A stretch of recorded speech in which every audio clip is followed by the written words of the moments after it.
अक्सर महिलाएं यही सोचती है कि किसी टीवी के कार्यक्रम में मेरा किचन दिखाया जाएगा तो कितना ऑड लगेगा, संकोच तो लगेगा ही, माने या ना माने, पर हकीकत तो यही है दोस्तों। कहीं यार दोस्तों में हंसी ना उड़े। अरे भाई हमें ये बताए, जिस किचन में काम होगा वही तो ना छींटे उड़ेंगे। होली हो और रंग न लगे, दिवाली हो और फटाके का धुआं भी न हो, यह धब्बे ही तो पहचान है आपके रसोई की, आपके हाथ के स्वाद का अंजाम। आपकी रसोई वही देखने हम आ रहे हैं, आपके घर आपके संग। आपकी रसोई दिखाएंगे हम। मिलते हैं आपकी रसोई में साहित्य टाइम्स पे। आपकी रसोई हमारी रसोई साहित्य टाइम्स पर।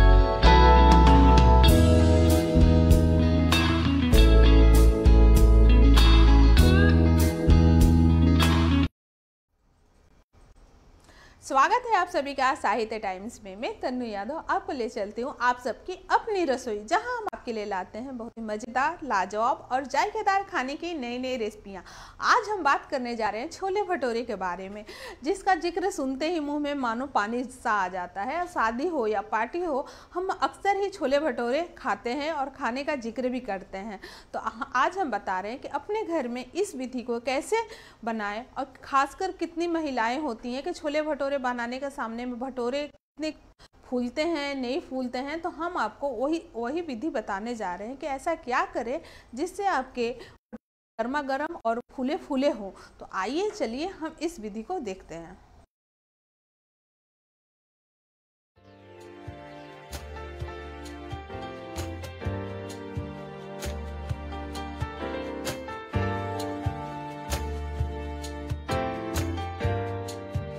आज मैं आपको बहुत आसान तरीके से बाजार जैसे फूले फूले टेस्टी भटूरे बनाना बताती हूँ।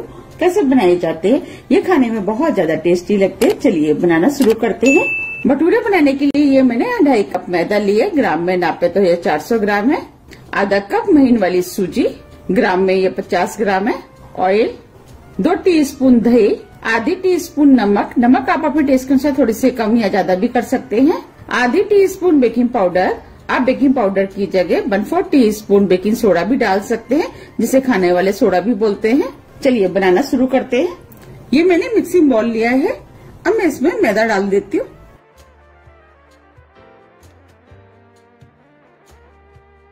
सूजी इसे भी डाल देती हूँ।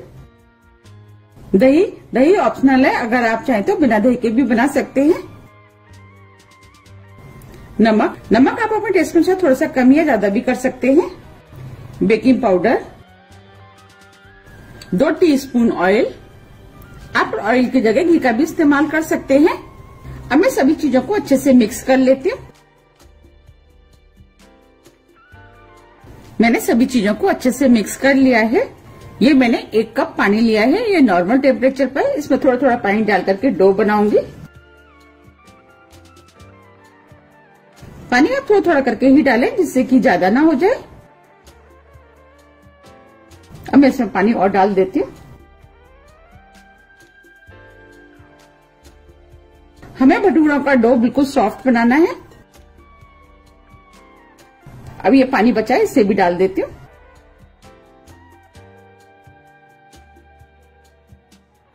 इस डो में मुझे पानी थोड़ा सा कम लग रहा है। मैंने 1 कप पानी और लिया है। अब मैं इसमें से 1 टेबल स्पून करीब पानी डाल देती हूँ।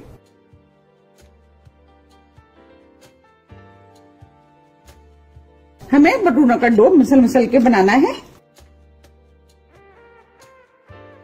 हम डो को जितना ज्यादा मसल के बनाएंगे, भटूरे उतने ही ज्यादा फूले फूले और अच्छे बनके तैयार होंगे। ये मैंने डो बना लिया है, बस हमें इसी टाइप का डो चाहिए। अब मैं डो को और चिकना कर लेती हूँ। उसके लिए मैं 1 टीस्पून इसमें ऑयल डाल देती हूँ और डो को चिकना कर लेती हूँ।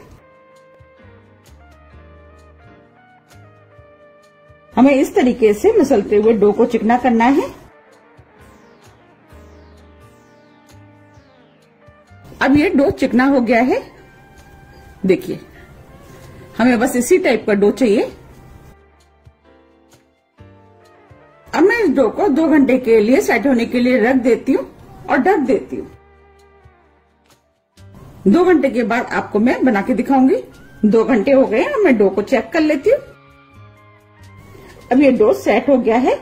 अब मैं डो को थोड़ा सा चिकना कर लेती हूँ। इसे मैं किचन काउंटर पे चिकना कर लेती हूँ, जिससे कि ये आसानी से चिकना हो जाएगा। हम डो को जितना ज्यादा चिकना कर लेंगे भटूरे उतने ही ज्यादा फूले फूले और अच्छे बनके तैयार होंगे। अब ये डो चिकना हो गया है। अब मैं इसकी लोइयां तोड़ लेती हूँ।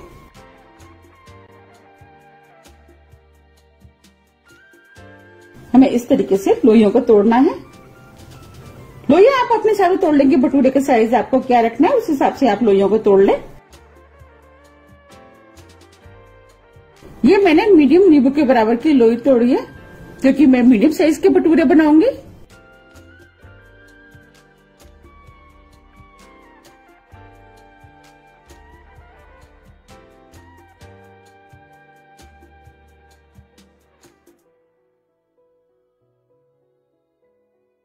मैं इस तरीके से सभी लोइयां तोड़ के तैयार कर लेती हूँ। मैंने सभी लोइयां तोड़ के तैयार कर ली है। अब मैं इसमें से एक लोई ले लेती हूँ और इस लोई को मैं इस तरीके से चिकना कर लेती हूँ। इस तरीके से मैं सभी लोइयों को चिकना कर लेती हूँ। मैंने सभी भटूरे की लोइयों को बना करके तैयार कर लिया है। चलिए अब भटूरे बनाना शुरू करते हैं। ये मैंने चकला लिया है। अब मैं इसमें ऑयल लगा देती हूँ। हमें भटूरों को ऑयल लगा करके बेलना है और बेलन पे भी। अब मैं एक लोई ले लेती हूँ और चकले पे रख देती हूँ। हमें इस तरीके से भटूरे को बेलना है। हमें इन भटूरों को ना ही ज्यादा मोटा बनाना है ना ही ज्यादा पतला। अगर भटूरे ज्यादा पतले होंगे तो वो अच्छे से फूलेंगे नहीं, अगर मोटे बनेंगे तो वो खाने में उतने टेस्टी नहीं लगते हैं।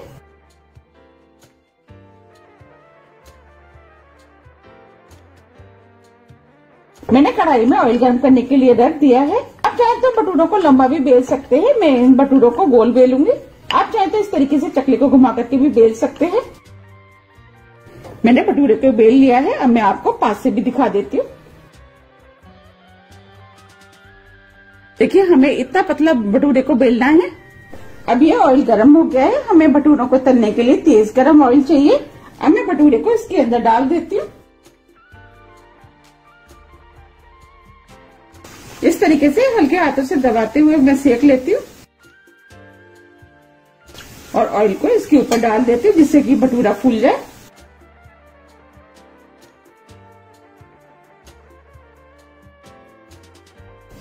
अब देख पा रहे हैं भटूरा फूल गया है। अब मैं इसको पलट देती हूँ। देखिए कितना बढ़िया भटूरा सिका है। अब मैं इसे दूसरी तरफ से भी सेक लेती हूँ। भटूरों को सेकते समय आपको एक चीज का ध्यान रखना है कि ऑयल तेज गर्म होना चाहिए, तभी हमारे भटूरे फूले फूले बनके तैयार होते हैं।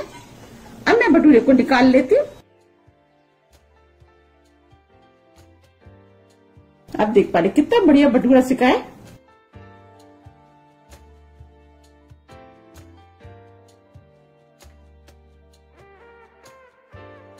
अब मैं इसमें दूसरा भटूरा भी डाल देती हूँ।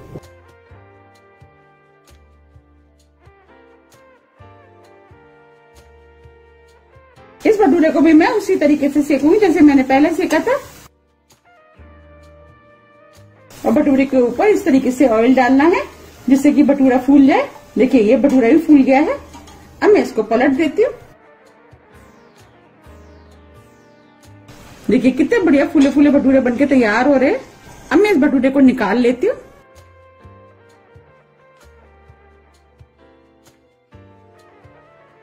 देखिए कितने बढ़िया भटूरे सेक के तैयार हुए हैं। अब मैं इसी तरीके से सभी भटूरे सेक के तैयार कर लेती हूँ। आप देख पा रहे कितने बढ़िया भटूरे बनके तैयार हुए हैं। अब मैं आपको भटूरों को सर्व करके दिखाती हूँ। आप इन भटूरों को गर्मा गर्म छोले के साथ खाएं, बहुत ज्यादा टेस्टी लगते हैं खाने में।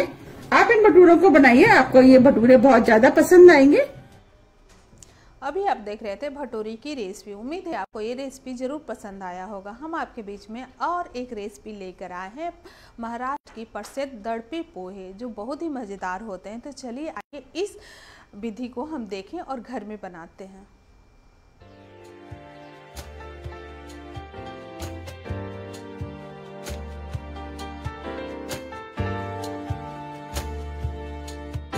आज मैं आपको बिल्कुल नई तरीके के बहुत ही ज्यादा हेल्दी और टेस्टी पोहे बनाना बताती हूँ। कैसे बनाए जाते हैं, इसे दड़पे पोहे बोलते हैं। और पोहे तो सभी को बहुत ज्यादा पसंद भी होते हैं। आप इसे सुबह ब्रेकफास्ट में बना सकते हैं, सभी को बहुत ज्यादा पसंद भी आएंगे। चलिए बनाना शुरू करते हैं।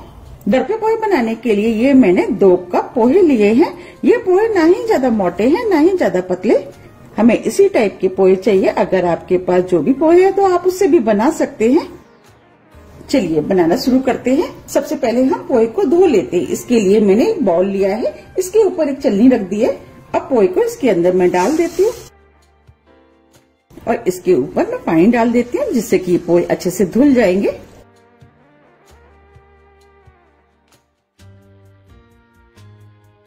और इस पोहे को मैं इस तरीके से चला देती हूँ।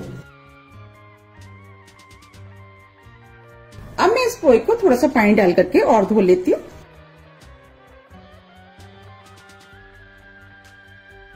ये मैंने पोहे को धो लिया है। बस हमें इसी टाइप के पोहे चाहिए। अब मैं पानी को फेंक देती हूँ, इस पोहे को एक साइड में रख देती हूँ। जब तक पोहे सेट हो रहे हैं हम आगे की तैयारी कर लेते हैं। ये मैंने एक बाउल लिया है।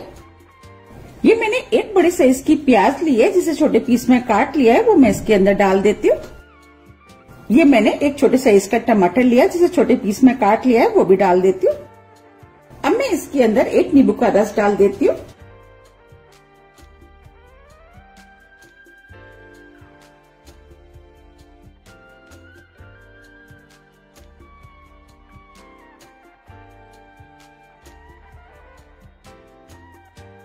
एक टीस्पून नमक। नमक आप अपने टेस्ट के अनुसार थोड़ी सा कम या ज्यादा भी कर सकते हैं। 1 टीस्पून चीनी। चीनी ऑप्शनल है। अगर आप चीनी खाना नहीं पसंद करते तो आप इसे बिना चीनी के भी बना सकते हैं, लेकिन जब हम चीनी डालते हैं तो इसके अंदर जो खट्टा मीठा टेस्ट आता है, इसकी वजह से ये दरपे पोहे खाने में बहुत ज्यादा टेस्टी लगते हैं। अब मैं सभी चीजों को अच्छे से मिक्स कर देती हूँ। सभी चीजों को अच्छे से मिक्स करना है। मैंने नमक डाला है, इसकी वजह से प्याज भी अपना जूस छोड़ेगी। आप चाहे तो इसे हाथ से भी मिक्स कर सकते हैं। मैंने सभी चीजों को अच्छे से मिक्स कर दिया है। अब मैं इसके अंदर 2 हरी मिर्च डाल देती हूँ। मिर्च आप अपने टेस्ट के अनुसार थोड़ी सी कम या ज्यादा भी कर सकते हैं। आधा कप हरी मटर, जिसे मैंने बॉईल कर लिया है, वो भी डाल देती हूँ। थोड़ा सा हरा धनिया। अब मैं सभी चीजों को अच्छे से मिक्स कर देती हूँ। ये दरपे पोहे बहुत जल्दी बनके तैयार हो जाते हैं और खाने में भी बहुत ज्यादा टेस्टी लगते हैं। अगर आपके पास टाइम नहीं है और आपको नाश्ता बनाना है तो आप इसको बना सकते हैं। आप इनको एक बार जरूर ट्राई कीजिएगा, आपको इसके बाद ही पता लगेगा कि ये कितने ज्यादा टेस्टी लगते हैं। मैंने सभी चीजों को अच्छे से मिक्स कर लिया है। अब मैं इसमें डालने के लिए तड़का बना लेती हूँ। ये मैंने तड़का पैन लिया है। अब मैं इसके अंदर 2 टेबल स्पून ऑयल डाल देती हूँ। ऑयल आप अपने टेस्ट के अनुसार थोड़ा सा कम या ज्यादा भी कर सकते हैं। ऑयल को गर्म होने देती हूँ। ऑयल गर्म हो गया है। अब मैं इसके अंदर 1 टीस्पून राई डाल देती हूँ। राई को चटकने देती हूँ। राई चटक गई है। अब मैं इसके अंदर आधा कप कच्ची वाली मूंगफली डाल देती हूँ और मूंगफली को इस तरीके से लगातार चलाते हुए भून लेती हूँ। अब यह मूंगफलियां भुन गई हैं, चटकने भी लगी है। अब मैं गैस को ऑफ कर देती हूँ। ये मैंने कुछ करी पत्ते लिए, वो डाल देती हूँ और करी पत्तों को हल्का सा भून लेती हूँ। अब ये करी पत्ते भी भुन गए हैं। अब ये तड़का तैयार हो गया है। अब ये पोहा भी फूल के सेट हो गया है। अब मैं इस पोहे को इसके अंदर डाल देती हूँ। मैं इस तरीके से पोहे को डालूंगी, जिससे कि पोहा खिला खिला बनके तैयार होगा।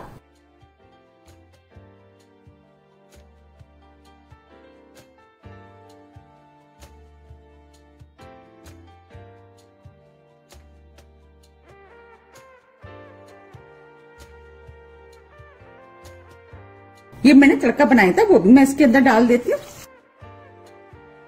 अब मैं सभी चीजों को अच्छे से मिक्स कर लेती हूँ। सभी चीजों को अच्छे से मिक्स करना है। ये पोहा खाने में बहुत ज्यादा टेस्टी लगता है और आप देख पा रहे कितना सुंदर लग रहा है। ये खाने में भी उतना ही ज्यादा टेस्टी है। अब ये दरपे पोहे बनके तैयार हो गए हैं। आप देख पा रहे कितनी जल्दी बनके तैयार हो जाते हैं। अब मैं आपको सर्व करके दिखाती हूँ।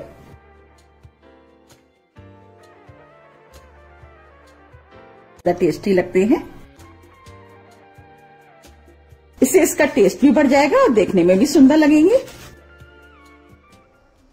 कैसा लगा आपको आज का प्रोग्राम, हमें जरूर बताएं। लिए ऐसे ही मज़ेदार और लाजवाब रेसिपी रोज लेकर आते हैं और आते रहेंगे। तब तक के लिए आप हमसे जुड़े रहें और देखते रहें साहित्य टाइम्स। अभी हम आपसे विदा चाहते हैं। नमस्कार।